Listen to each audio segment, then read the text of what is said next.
Hello and welcome to Gardenville.tv with myself, Catherine and Susan, and we're out here in the garden teaching you how to grow your own vegetables and plants.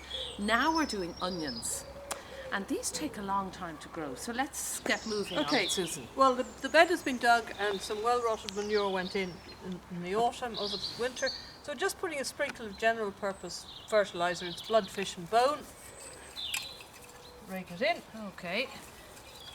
Is that a necessity now? Well, onions are quite a hungry, they're like a nice bit of food. Right. So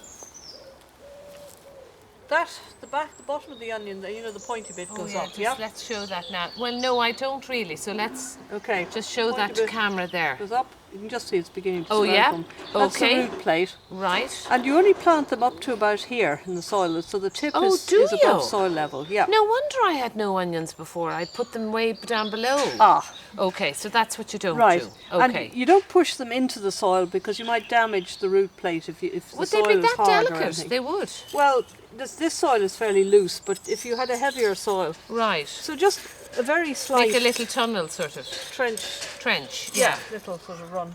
Okay. And then your onions go in. Right. One. There you go. And about... Now, I'm terrible for guessing, but about 5 inches apart, so that's about so you're pretty... well, actually, on this is a little... oh, there's a little thingy. So. Yeah, there's a little measuring thing on it, yeah. And of course, if I was doing them all that way, I should have a string to keep me straight. Okay. A line to keep me straight. So. But this is just simple enough now, It's simple enough, yeah. Now, these are slow growing, aren't they, Susan? You'll be...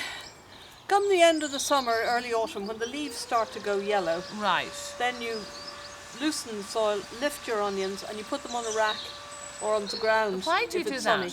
They need to dry out before you store them, otherwise they'll rot. Oh, I've often wondered. So they have to, but you can eat them straight away when you take them out. Oh, you can eat them straight away, yeah. Okay. Yeah. But you do need to let them dry out. But this is actually to preserve them if you want to use them during the winter. If you want to keep them over the winter, you should really, brilliant. If you're growing a huge bed of onions for winter. Yeah, that's really great, isn't it? I mean, it'd be lovely to have some of your own grown vegetables during the winter. Do you know the way? So just bring the soil in round them. Simple as that. Simple as that. Do the birds fancy these now? What can happen is the birds come along and pull the tips out like that. So what you can do is you could just snip the very tip of that off with a scissors or a sharp knife. Right, okay. And then you've got to keep them moist. I'll get you to water these in now later. Sure, yeah. But you've got to keep them moist and weed-free while they're growing. And how far apart? Like if I wanted to do another row you do another one about 9 inches or so. So about that. About there. About there, yeah. Right, okay. So I know now later on when you're finished here, I'll probably do the tell next you. row. It'll probably tell you on the back of the pack. Okay, the pack. These ones we're planting are Stuttgarter, which is a well-known variety of onions. All right, okay. Well, that's pretty good fun, isn't it? That's the start of our eating now. That's the start of your eating, yeah. Yeah, okay. And we'll have many more clips with Gardenville.tv. And if you like growing your own food, you have to stay in touch with us because we're going to show you the real way to do it. Isn't that right? Well, that's it. Yeah. It's www.gardenville.tv. We're on Facebook, Twitter. Just come and join us.